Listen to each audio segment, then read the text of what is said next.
Good evening, I'm Ian Hanamansing. Random strangers targeted in a horrific series of stabbings. What we know about the suspect and the victims. I took a long walk around my city today. I had to go and pray for the victims. Just 36 hours to go. Are you nervous? No, I'm excited. We're on the ground in Pennsylvania, Florida, and Texas, where the fierce battle for the White House is really playing out. Look at that. Our U.S. election panel is here to talk about the final push and what to expect. Plus, a local barber helps his neighboring small businesses ride out the pandemic. You have a receipt for me? Why it means so much to so many.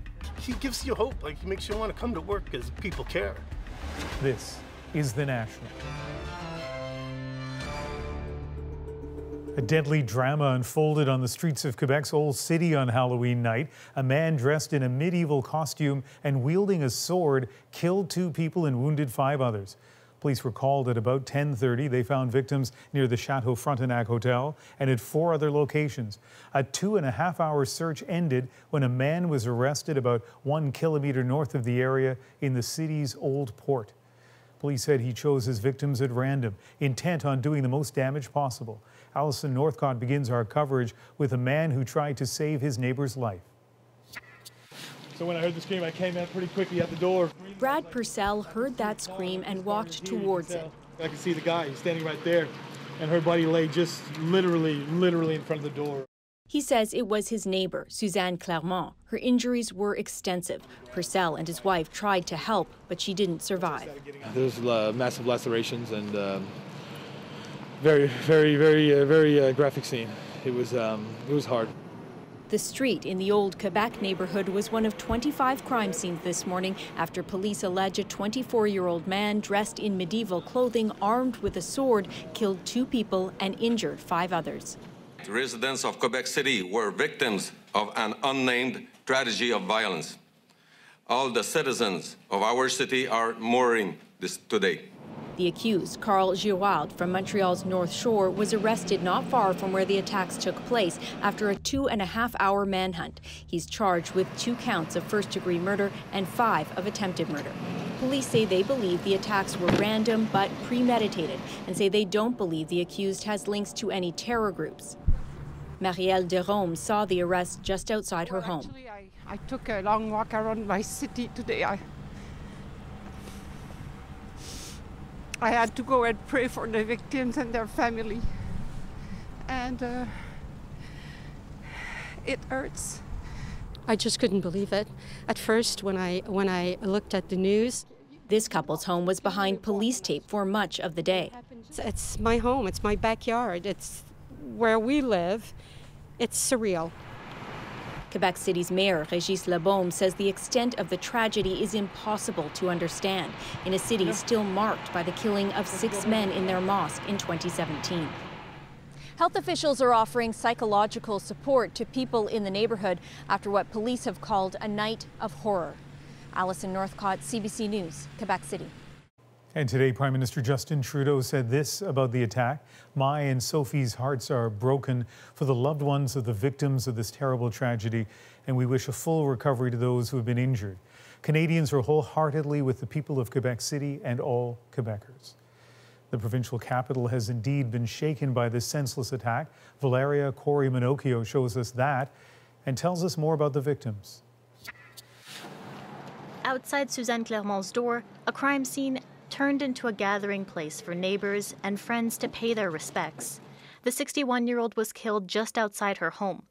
Lucie Pinchot says she and her neighbor had become closer during the pandemic. Such a very nice person. Since the confinement in March, you know, we were hanging out at the end of the street here to talk among neighbors, you know, and that was the only way we bonded more. Others have known Clermont for years. A hairdresser, she's well known in the community. Francine Matteau says they knew each other for 20 years and they spend time together often. Matteau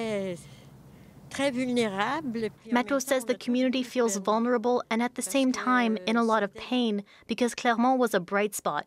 The other victim is 56-year-old François Duchesne, a member of Quebec's Museum of Fine Arts communications team. His body was found not far from Château Frontenac. In a statement, the museum says, "We are all in shock. The entire team at the Musée National des Beaux-Arts du Québec is wholeheartedly with the family and the loved ones of François, with whom we sympathize, but also with the families and loved ones of all the victims in this inexplicable tragedy." Make sure that this city councillor says residents are grappling with what happened. we have to heal, we have to go beyond, and the community is strong. And it is picking up the pieces after a troubling tragedy. Valeria Corey-Minocchio, CBC News, Montreal. Turning now to the U.S. presidential election, no longer days away now, just hours. And Donald Trump and Joe Biden are fighting for every last vote. Tonight, we're in Pennsylvania as Biden pushes to win that crucial swing state. And in Texas, a red state that could go blue on Tuesday. We're also at a Trump rally in Florida, another toss-up state, one of many stops on Trump's agenda today. And that's where we start with Donald Trump's whirlwind day as he looks to secure the White House for another 4 years. Here's Paul Hunter. Donald Trump in a last-minute 5-state sprint today, trying to shore up votes in so-called battlegrounds. Seeking to rev up supporters in Michigan, Iowa, North Carolina, Georgia, and Florida. Remarkably, each place a state Donald Trump won 4 years ago. Does anybody have a coat I could use, please? Indeed, in snowy Michigan, where Trump narrowly beat Hillary Clinton in 2016, he now trails Joe Biden and has trailed him for months. Trump's tack today, with time running out, stoking fear and making mockery. Biden will plunge America and the world into one ridiculous war after another. Joe Biden is a corrupt politician. He's bought and paid for by China.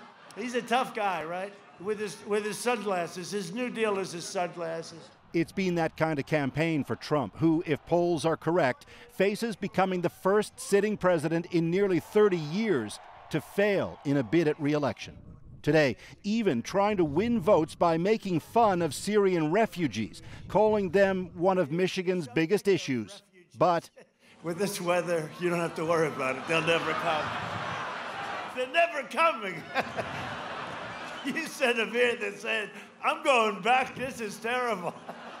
Trump's strategy seems to be to energize those who stand by him no matter what, to make sure they do what he needs most from them next week: vote.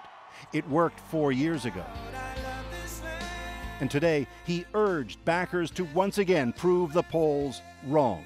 In Iowa tonight, vote, vote, vote. Join the red wave. And in Michigan earlier, you better get out there and vote. The crowd chanted, "We love you." And in return, said Trump, "I love you too." So, Paul, Trump was in lots of places today. What about election night? Well, word tonight, Ian, is that Trump will be at the White House watching returns come in upstairs while some 400 guests gather downstairs in the White House East Room. At some point late evening, Trump will join them and speak. The question then is, what will he say? If results are known, and indeed results in this election could take days, but if they're known, and let's say Trump has lost or is losing, the question is, will Trump suggest he'll contest the results? That's the fear by many in this country, and if he does, there's the potential for immediate legal chaos, if not a full-on constitutional crisis. Ian. All right. Paul Hunter, thanks. Joe Biden had a singular focus today, winning the swing state of Pennsylvania. He spent the day wooing voters in Philadelphia, a city already on edge after days of unrest. Susan Ormiston is there. This last week in Philadelphia has been scarring. In the heart of the city, the National Guard is on patrol, called up. Blocks of businesses boarded up. After another black man was shot by police here last Monday. Everybody's upset everywhere, not just around here. It happened too many times, too many different people. The other night, they looted all these stores. That's why the wood is up here. Due to the fact and that, now this election. It's about time. 4 years couldn't go past fast enough. He's lying to the American people. People is dying by the droves every day. He acting like this COVID is a joke. Pennsylvania is poised to be a tipping point state. Trump took it along with Michigan and Wisconsin back in 2016, breaking through what's called the blue wall. Now Biden is trying to bring back the blue with a slim lead here. 5155. With 48 hours to go, millions in this state have already voted, and volunteers are trying to track down every remaining Biden vote. Bruno Gransard's been door knocking for Democrats for nearly a year. I don't have any regrets about not having done a maximum effort to replace this terrible president that we have with someone who's decent. Are you nervous? No, I'm excited. But plenty are jittery, remembering how the polls in 2016 failed to pick up a late shift of the vote and Trump broke through. The first batch of votes. This time, says Dave Wasserman, is likely different. Biden has a larger lead in the polls, but it's also a more stable lead. The poll chart of 2016 looked kind of like an EKG, where Hillary Clinton and Donald Trump were up or down. It was a roller coaster depending on who had stepped in it on any given day. In contrast, the Biden campaign has been relatively stable, carefully controlled, with another drive-in rally, invite only, tonight in a Philadelphia park, as Joe Biden wound up for one of his last pitches to America before the vote. In 2 days, we can put an end to a presidency that has divided this nation. So, Susan, one more day to get out the vote, and where will Biden be spending it? Well, again, here in Pennsylvania, Joe and Jill Biden, his running mate Kamala Harris, and her husband are splitting out across this state and barnstorming it, just underscoring how critical this state is. The Biden team is also turning up the star power, sending Barack Obama south to Florida, another battleground state, and to Georgia, which they hope to turn. And then Joe Biden ends his 2020 campaign tomorrow night in Pittsburgh with an evening rally headlined by Lady Gaga. All right, Susan Ormison, thank you. So the Trump campaign has been on the move this weekend. Florida, among those multiple stops. It is considered critical for both candidates. Katie Simpson looks at the stakes there. Miami Beach is going through what feels like a bit of limbo. It can get uncomfortably busy along the main drag, and not everyone is wearing a mask. Yet restaurant patios are nowhere near capacity. The people that are here, they're just staying their social distance and keeping, just walking up and down the street. So we're really not making any money. In a state with few COVID restrictions and a high case count, the pandemic is on voters' minds, and it appears to be reinforcing biases here rather than swaying votes. I feel like they've done everything they can without putting us into a depression. This small business owner voted for Trump because of the pre-COVID economy. Many in Miami's Cuban-American community say they too are standing by the president. It makes no difference which president there is. People are gonna die. I mean, there's nothing he can do more or less. I mean, he can help, but people are gonna die. He's done his best in trying to handle it. I mean, there's not a school or a political, a class that you go to that teaches you how to handle a situation like this. Joseph voted for Democrat Joe Biden, in part because he doesn't like how Trump has handled COVID, and he's comfortable with the idea of going back into lockdown. Do people act like there's a pandemic going on down here? Oh no, people, my belief, I think a lot of people, everybody trying to get back into, they tired of being isolated with a pandemic. Along with pandemic fatigue, voters here seem to have some election fatigue too. Lucky for them, at least the campaign is nearly over. And Katie joins us from a Trump rally in Miami tonight, where I don't think there's much physical distancing going on, Katie. No, take a look at this, Ian. We've got thousands of people who've been waiting in line for their chance to see President Donald Trump. As you mentioned, physical distancing is not mandatory, but that is not a deal breaker for these people who are just excited to see the president in this last stretch of the election campaign. All right, Katie, thank you. Texas is likely must-have for the president, a big, rich, influential state that has gone Republican for decades. But as David Common tells us, Joe Biden appears to be giving Donald Trump a run for his money. 4 more years! In a state with the second most electoral college votes, the president revered. Because I think Trump's the bravest president we've ever had. When it comes to presidential elections, this has been Texas, reliably Republican for more than 40 years. And yet, in 2020, the dynamic is shifting. Many pollsters now call this state a toss-up. That competition has led to tension. The hell with Trump!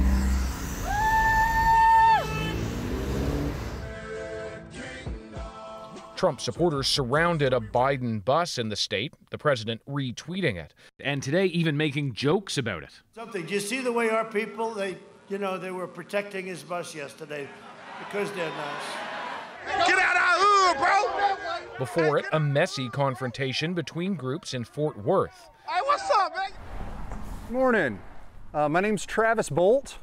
But the new hope for the Democrats comes from shifting demographics and first-time voters. Democrat Travis Bolt is running for a state seat that's gone from no shot to long shot to real shot. Take care. And we're going to make the Republicans fight for ground they thought they woke up and they were given this morning. At George and Janice Michaud's Soul Food Diner, all the talk is politics. Texas has always been a red state. And so to see that it could possibly change some is really amazing. And above all, the couple hopes for peace amid worries about what comes next. David Coleman, CBC News, Missouri City, Texas. And stay with us for more U.S. election coverage tonight. CBC polls analyst Eric Grenier shares some insights on the latest poll numbers for Biden and Trump. And our U.S. politics panel will take a bipartisan look at the situation. That is in about 20 minutes. With COVID-19, many parts of Canada are a potentially dangerous place. Transmission is still rampant in Ontario and Quebec, rising in Alberta, but in Manitoba right now, the situation there is critical. In the summer, the province was proudly open, virtually COVID-free, but by the end of the season, signs of trouble. Restrictions in the epicenter of Winnipeg were gradually tightened, but the epidemic has only accelerated. COVID patients in Manitoba's ICUs are now less than a third of the number in, say, Ontario, but going into this pandemic, Manitoba had about 1/10 of Ontario's ICU capacity. Red zone restrictions for Winnipeg go into effect tomorrow, but some on the front lines are telling Aaron Broman it is too little and it could be too late. There's no room in this hospital's ICU. Winnipeg's two other acute care hospitals also nearly full. The city enters a partial lockdown Monday. Some doctors want more. I think it's probably insufficient. It's risky. Bars and restaurants will close in Winnipeg. Schools, gyms, and churches stay open with limits. On Sunday night, more than 100 doctors sent the second open letter this week to the Premier, pleading for emergency funding for COVID testing, tracing, and staff. If the bet the province is making doesn't pan out, then we're in a lot of trouble. So that's why I think, and my colleagues think, the best thing to do is do a hard shutdown now. These next orders are, as strict as we've had since the very early beginnings of this pandemic. The letter suggests Manitoba's top doctor doesn't have the support he needs. Lillian Bonin knows how fast COVID-19 moves. Her mother caught the virus in hospital. Now she has to stay. Her heart rate dropped. They had to put her on oxygen. Visiting is how Lillian Bonin also got COVID-19. So did her husband and dozens of hospital staff and patients. I felt like it wasn't dealt with safely and that the hospital wasn't prepared. Dr. Joseph Silha is a Winnipeg physician originally from the Czech Republic. He says Winnipeg's a few weeks behind Europe's crisis with the same curved trajectory. He signed the letter and wants a lockdown. It would be foolish to think that the virus will behave differently in Winnipeg. Surgeries will be canceled starting Monday. When you blow past your capacity to handle ICU patients, every patient beyond there is going to die. Manitoba reported 6 deaths today, the highest one-day toll so far. The fear this is only the beginning.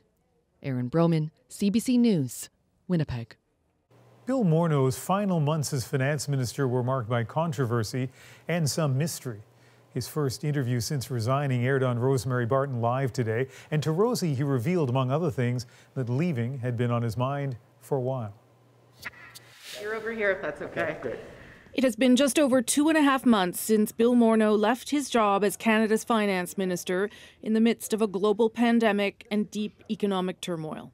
I met with the Prime Minister today to inform him that I did not intend to run again. Morneau says no one expected him to be a career politician, but the timing of his departure was about more than just his career. Thank you, We Day! Like the Prime Minister, Morneau was caught up in the We charity controversy for not recusing himself from the cabinet table when the $900 million contract was awarded to the organization, in spite of his contributions to the charity, something the Ethics Commissioner is now investigating. It also emerged that Morneau had accepted trips from We with his family. I wrote a check in payment of $41,366.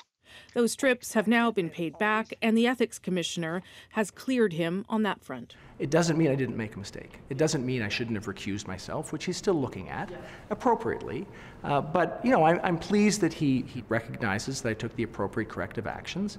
Days before Morneau's resignation, though, were also marked with reports he was in disagreement with the Prime Minister on a variety of responses to the pandemic. Morneau says it was an unprecedented time and there was a lot of debate. During that period, look, the pandemic was an intense and stressful time for everyone. And we worked hard and there was lots of pushing and pulling to get to the right answers. While debate might be a regular part of politics, making that debate public isn't always. The Prime Minister expressed confidence in Bill Morneau, but days later, the stories about him from anonymous sources continued. Did you feel undermined by those leaks? Well, you know, politics is an intense job. And so that intensity happens, you know, inside, it happens in dealing with the media. So it is part of the reality of the job. Morneau says this was not why he left when he did, that he had been considering running for a top job at the OECD for some time. And while he's happy he had a chance to be Canada's finance minister for 5 years, he's also glad to be moving on. Rosemary Barton, CBC News, Ottawa. 3 days after an earthquake shattered buildings in Turkey and killed at least 75 people, signs of survival have grown scarce. This man was rescued after dozens of hours buried in rubble, but stories like this have been the exception. In Turkey's third largest city, there was heavy damage. Some of the buildings that collapsed were known to be in poor condition before the quake. The Philippines faced the wrath of Super-typhoon Goni. It hit with sustained winds of 225 kilometers an hour, raking across the highly populated island of Luzon. Though it mostly spared the capital of Manila.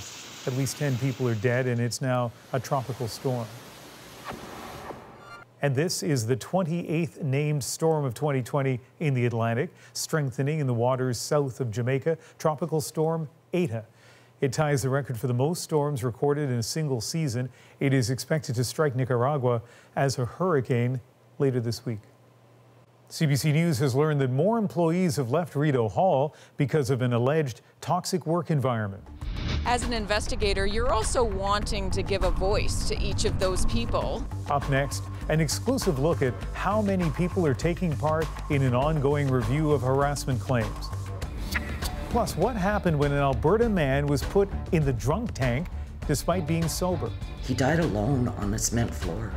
No one should ever have to go through that. Our Go Public team investigates. And later, why Yukon's clocks continue to tick forward. It's going to take a day or two to figure all this nonsense out. Hopefully I'll show up to work on time. We'll be right back.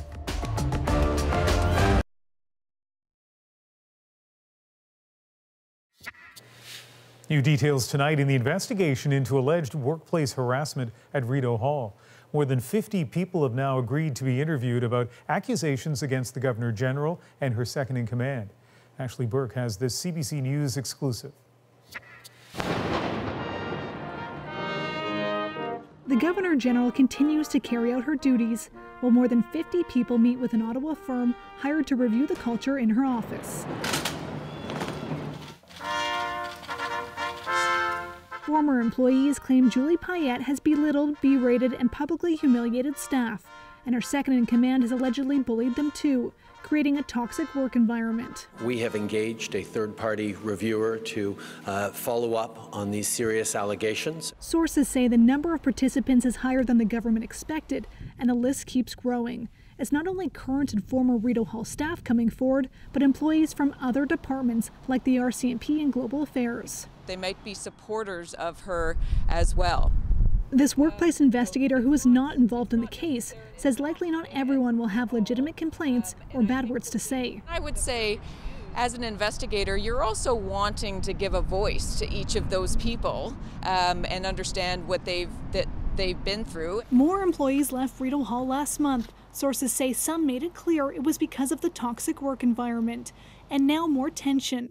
Sources say Payette has created her own cabinet, bringing in staff from outside government who are exempt from code of conduct, financial and ethical rules to do the work of public servants and protect her personal interests. To have exempt staff meddle in the day-to-day operation of the office of the Governor General should be of concern to all Canadians. The Governor General's press secretary denies that the 6 exempt staff are involved in the day-to-day operations of the department and said in a statement Payette does have the authority to hire from outside government to support her mandate.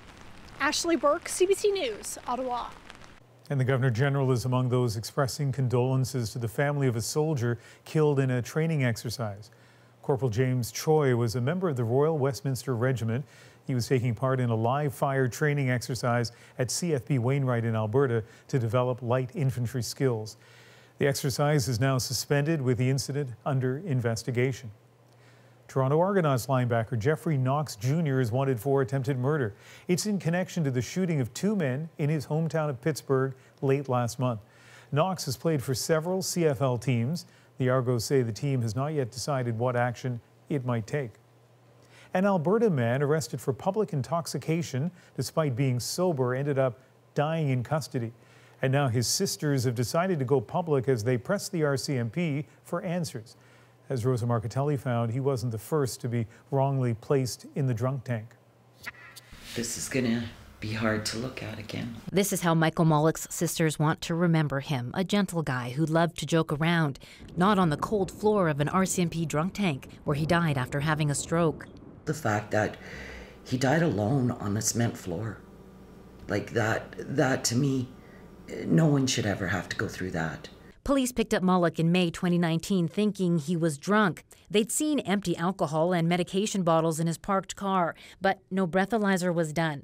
When he started vomiting in the cell, paramedics were called in to assess him but didn't take him to hospital. He died hours later. The next shock came with the coroner's report. No alcohol or drugs. No, he was having a stroke. That's what was going on. This is the second time RCMP at the same detachment may have mistaken a stroke victim for drunk with disastrous results. In February, Go Public reported on how Alan Rule was left in the drunk tank for 18 hours while having a stroke in 2015. They were negligent. Well, once they put me in the cell, that was the end of it. Across the country, more than 11,000 complaints have been filed against the RCMP over the past 5 years, ranging from neglect of duty to improper arrest.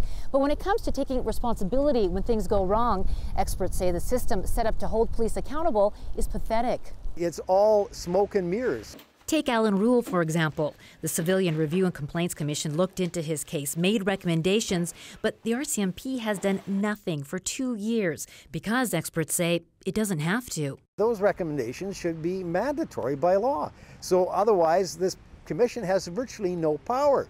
None. Ottawa says it's considering changes. And I am prepared, if it's necessary, to make legislative and regulatory changes. The RCMP tells Go Public it's prioritized Rule's complaint and will respond when feasible. Aslan and Gallant want RCMP to make public that internal investigation it did into their brother's death, the one that found no one was at fault. They say they'll keep pressing for answers. Rosa Marcatelli, CBC News, Go Public. And remember, our Go Public stories come from you, so if you have a tip for Rosa and the team to investigate, send an email to gopublic@cbc.ca. Still ahead, helping local businesses survive the pandemic, how one Toronto barber is giving back. But first, we continue our countdown to the U.S. election. Our polls analyst Eric Grenier is standing by with the latest numbers. And our panel of U.S. political insiders looks at the campaign's final stretch.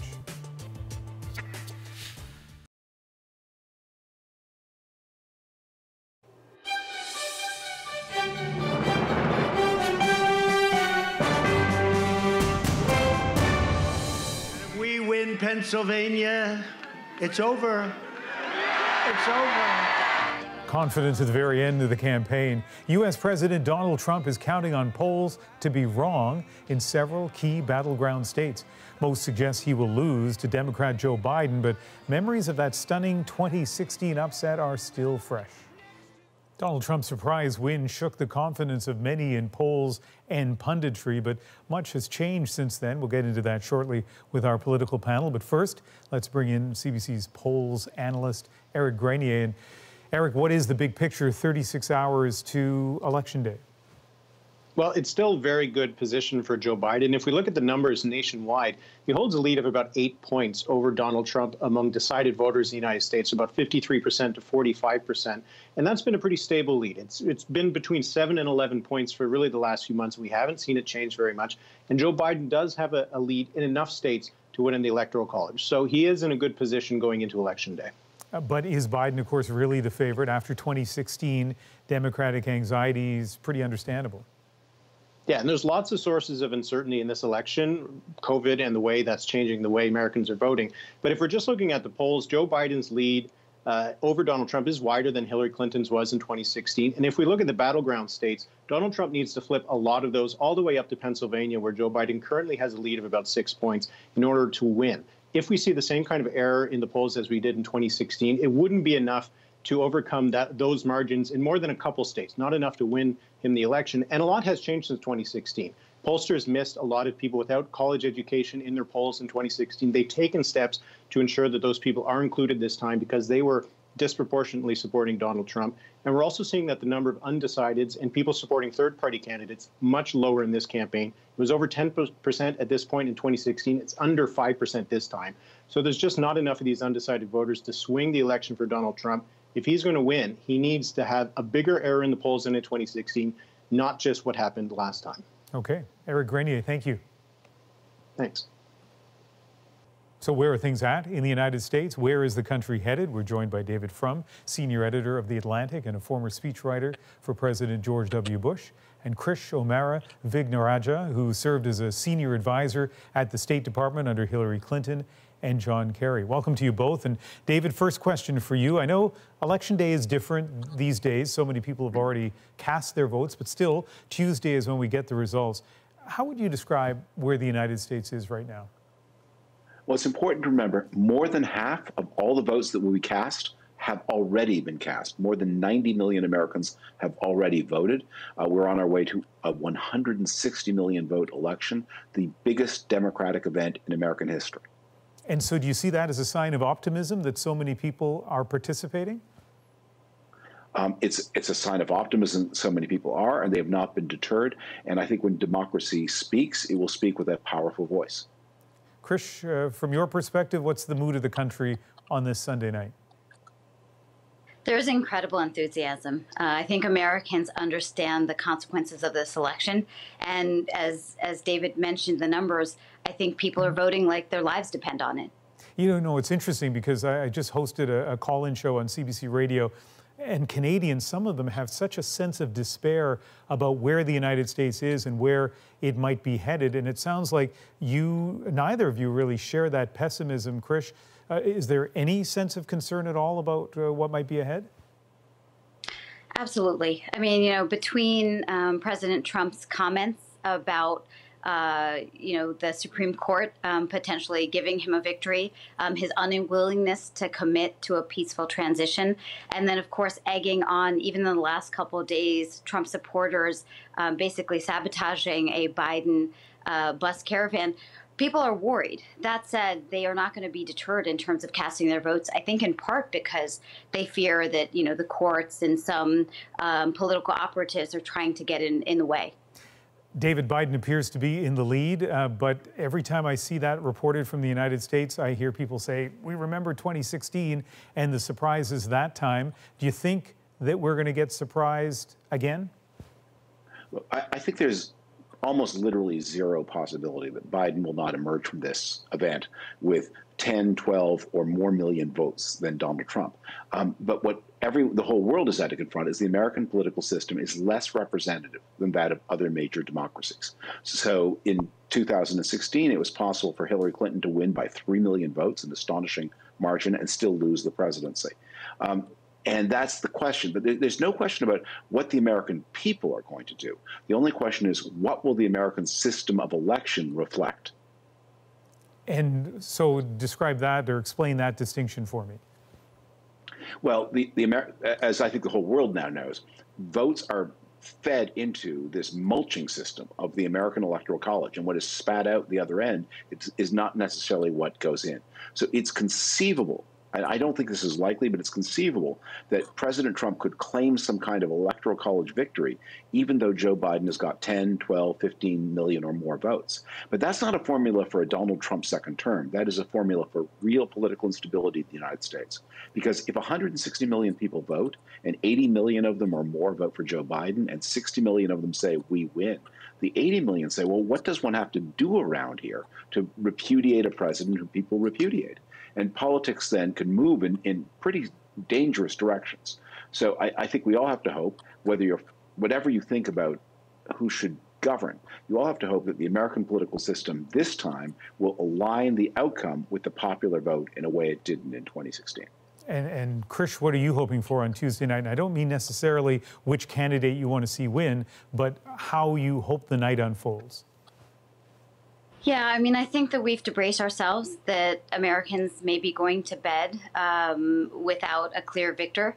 If there's a win in Florida for Biden, I think that's the end of the game. But of course, many states are going to still be counting a few days afterwards. I think American voters are going to have to realize that, when there are results that are, demonstrated, described on Tuesday night, those are usually outlets that are predicting.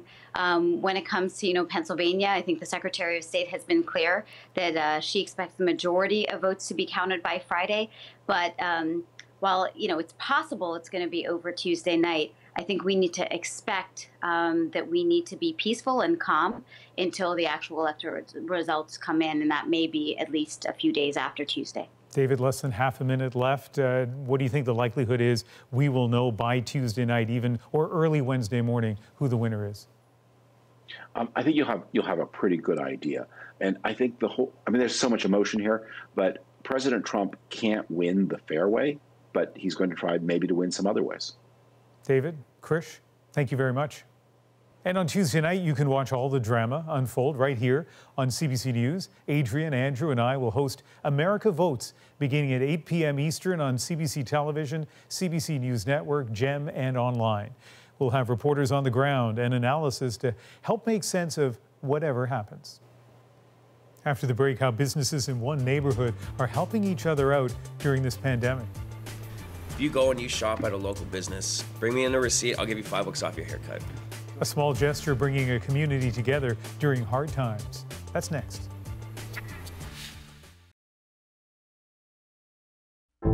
I'm Jamie Poisson, and tomorrow on CBC's daily news podcast Front Burner, as we prepare for what might be the most litigated U.S. election in history, we look back at the year 2000 and the Gore-Bush legal fight over vote recounts in Florida. Subscribe wherever you get your podcasts. Back in September, Andy Dinner opened a barbershop in his Toronto neighborhood. That's right in the middle of the pandemic. But he's doing okay financially, certainly because of his skill, but also because of his heart. He believes the only way to survive a pandemic is to go local, so he came up with an idea that is simple and effective by giving his neighbors hope. Nick Purdon explains. I've seen some businesses close here, and it's tragic. It's absolutely tragic, because they've worked their whole lives for this. Hey! Andy Dinner is worried about his neighborhood and his own business too. This is his small barbershop in Toronto. How's the day going? Oh, couldn't be better, Davey. You ready? Yeah. This here is my life's work. Everything all just came together here in the neighborhood I grew up on, and I've never lived anywhere else. And this is what I wanted to do. I've wanted to have a store on this street forever. But now, because of COVID, his dream is under threat. You put your whole life into something, and then something out of your control completely destroys you. Think about that for a minute. Think about that for just a minute. One night recently, Andy was out at his favorite neighborhood bar and he saw something that made him act. The staff were being told the place was shutting down. And I saw their posture, their body language, their demeanor. It was sad, and I was like, I got to do something about this. And I said, what if I try to help push their business? And I said, so then I came up with the ideas. If you go and you shop at a local business, local restaurant, local bar, bring in the receipt. Bring me in the receipt, I'll give you $5 off your haircut. So have a lot of people been coming with the receipts? I've had quite a few people. Nice. At a time when businesses across the country are struggling and some are closing, can a small gesture like Andy's make a difference? These days around here, because of his idea, people know Andy. But it's when he stops to talk to Mike Yaworski that I see what effect Andy's having in the neighborhood. You know, it's cliche to say support local, but you really are local. You are like the king of Lakeshore. And every little bit helps. If you can drive a little bit of traffic here, and then in return, every one of my customers can get $5 off a haircut and drive a little bit of traffic that way. Oh man, it really helps. Mike owns Double D's Chicago Deep Dish Pizza, and COVID has hit his business really hard. My concern right now is making a living for my family. I'm married. I have a 7-year-old, and I have to pay the bills. Like, if this continues, I probably will have to close the restaurant. What has Andy's idea meant to you? It's massive. It's given me kind of hope to go to work, because it's been sad. Like, sometimes I sit and I just don't get many orders, and it's like, maybe I gotta call it quits. I know it's kind of tough, man. It's really tough. So he gives you hope. Like, he makes you want to come to work because people care. Because sometimes you feel alone and no one's caring. I can't believe I'm tearing up. But that's the type of guy he is. Take care, buddy. I'm going to go. People need good news. People need good news, and I didn't think at any point I'd be the guy to be bringing this kind of good news, but the world is so starved right now for positivity. Everything is so dark right now. You have a receipt for me? I have a receipt for you. Awesome. Back at the barber shop, Andy gives Dave Vanderstoep his discount. Dave is a tattoo artist in the neighborhood.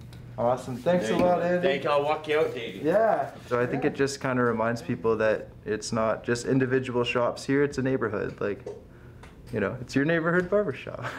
Thanks again, buddy. Take care. It's surprising how much Andy's small gesture has helped people around here. All the best. In these COVID times, we could all use a break, even a small one. We're gonna get through this, and we're gonna come out stronger by little things like this, by doing our best. Nick Purdon, CBC News, Toronto. Next on the National, scrapping seasonal time changing. How Yukon's time is ticking forward while most of the country turned the clock back. Next.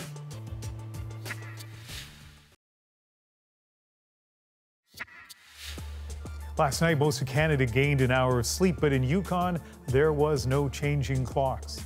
The territory permanently dropped the seasonal time change, and the reaction to that is our moment. Yukon decided this week not to do the seasonal time change, so we're sticking on what I guess is daylight savings time. I've been in Saskatchewan where we don't change our times, and it's hassle-free because you can follow a standard time. Yukon now has their own time zone. It's UTC -7. So let people go outside a bit longer. A lot of people don't want to go outside when it's dark. I grew up in Saskatchewan, which doesn't do seasonal time changes. Ever since then, I've always been like, wow, daylight savings time, what a strange thing to do. It throws off people's routine. It's kind of a confusing change. A lot of people's phones did the fallback anyway. If you go onto Google and you type in what time is it in Whitehorse now, it gives you the time as if it has changed. Everyone's like, what time is it? You know, it's going to take a day or two to figure all this nonsense out. I mean, overall, I think it's a good thing. Yeah, hopefully I'll show up to work on time, maybe. So airlines have to mesh their schedules, networks have to reprogram the computers. I know that doesn't sound like that big a deal. Alaska now, right next to Yukon, is a 2-hour time difference when normally it's a 1 hour time difference. I am also, by the way, weirdly obsessed with the time change. 4:39 is when it got dark, sunset in Montreal today. 4:48 in Vancouver. I like it when it's light until about 10 o'clock at night. Anyway, that's just me. That's the National for November the 1st. Thanks for watching. Good night.